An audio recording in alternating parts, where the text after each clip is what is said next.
What's going on, guys? Welcome back to the channel, and obviously today we've got a dinosaur deck profile for you. One of my friends actually topped the regional that I topped as well. He came second, pipped me to second. Playing dinosaurs, like a very similar list to this. I asked him for it because obviously if you're around from the channel from like a long time ago, dinosaurs was probably our most competitive deck when we first started. We obviously started with Gren, Marju, and then we went to dinosaurs, and yeah, it's nice to play it again. It's really fun. I went to locals, finished X1, only lost to Chimera Runic, but mostly just because I just drew really bad. But yeah, really fun. No, this is actually not budget because I've got expensive cards in here, but I'm not playing Xenoverse. You don't actually need it. It is a good card for to be able to do different things and funner things with the deck, but you don't actually need it. Dinosaurs are still just as good as they ever were. Actually, there's other cards that you can play that make them so much better. So yeah, let's just get into it. So obviously played two Ultimate Conductor Tyranno. Absolutely, yeah, just a really good deck. Really good card. Obviously Book of Moon, everything, and obviously with Eclipse being quite a common thing now, this is really good to just keep punching everything. And obviously this deck automatically becomes quite a bit better because of Misk. If Misk ever came to 2, which I think it should, or maybe 3, then it's just silly. I won some games just because I was able to get Misk's effect off. So yeah, 2 of those. And for the other big ones, we're obviously playing 1 Pankratops, really strong, it can bait a couple of interaction, just really good, really strong. It can get rid of some floodgates and stuff like that. And then we've got 1 Dogorand. So Dogorand is also really cool. It's a searchable kaiju, so really good for things like normal summon OV, and then you can get Dogorand, and then you contribute over the Pearly Noir and stuff like that. So the Dogorand is really good in here, really nice. That's it for the bigger ones. It's quite a standard lineup, really. Obviously we played the 3 Soul-Eating Overreactor, really good. Normal summon, add any dinosaur monster from your deck to your hand, and then while it's on field you can target another dinosaur monster on the field, destroy it, and then summon 1 dinosaur from grave. So that's really good because you can, if you have Lost World, then you can give your opponent a token, and then you can pop the target the token and target Misk in grave, and then just protect the token with Lost World, and then you get obviously the baby Send. Sorry if there's a little blip there in the video. My girlfriend called me and she's has the worst time, and could have called me at any other time. But yeah, so obviously you can yeah, you won't get the Misk, you won't be able to summon from grave, but you'll be able to pop something because of the protection from Lost World from your deck, which is obviously going to be a baby, and then baby is going to get you another baby or a Rex and stuff like that, so you'll be able to keep playing. So OV is really strong, really good.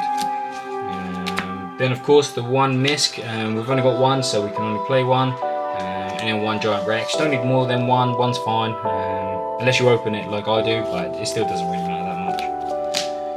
And then just play 2 Archosaur. I would never just play 1 because it's just tough. I did actually open this in 2 games, both I opened, so pretty unlucky like that, but it's still an okay normal summon, especially if you have a baby in hand, because you can normal summon, pop the baby, add heal, and then baby will summon OV, and then OV will obviously keep going from there. But yeah, pretty cool. And then I did play a lot of babies. I played 3 Baby Cerosaurus and 2 Pterodon. So I actually always ended up siding one of these out, just because obviously baby's the better one, so I always ended up siding one of these out. So you could possibly cut one of the Pterodon, but 5 babies, you want to have as many as you possibly can, just because obviously they're not 1 per turn, so you can just keep popping stuff, which is cool. Then on to the spells. For the dinosaur spells, we're obviously playing 3 Lost World, 3 Fossil Dig, and 2 double Evo Peel. So Lost World was really good because it gave my opponent a token, with Ovi, and then obviously you can chain block Ovi with the Lost World, so you can't be ashed. And then also once this resolves and they get token, now you can't be Book of Moons, you can't be impermed, because things can't be targeted. That's even before you've missed. So Lost World really, really cool that way. Fossil Dig, not once per turn, search for basically all of your good donos, and then double Evo Peel. If you open it, you can't resolve Archosaur, so you got to play 2. Yeah, not much has changed really. I don't play Terraforming just because I didn't want to have to play into draw if it really could help it. And then the reason why this deck is so good, like I don't know how many cards this is.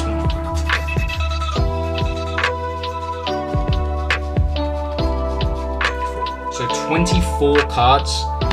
So basically I think is like almost the bread and butter Dinosaur build. So then you have basically 16 slots that you can put whatever you want. So obviously I did play one Called By because I don't want to be ashed on my Misc Effect Engrave, so Called By is really good for that. But then after that I just played like 3 Fenrir, 3 Ash Blossom,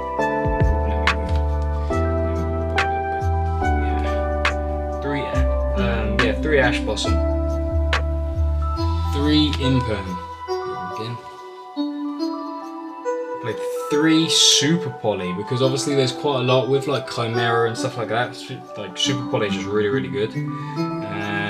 2 Book of Eclipse, just because this is even better now because now if you flip everyone's stuff, you get to do damage with UCT, so you get to send them all and do damage with like that way. So that is really, really cool as well. And then one card that I thought was really, really good was Thrust, because Thrust going second, because this mostly what you're going to do is you're going to go second. Thrust can add you double Evo Peel, it can add you Fossil Dig, so really, really good like that. And then obviously the other 2 targets other than like Engine, you can add Talents, and then I played 1 Dark Hole because Dark Hole can be really good. Because if you've got a baby on field, then you can use Dark Hole, destroy their monsters, and then you get to combo because you just destroyed your baby. So yeah, Thrust was really, really good and like a really cool utility card.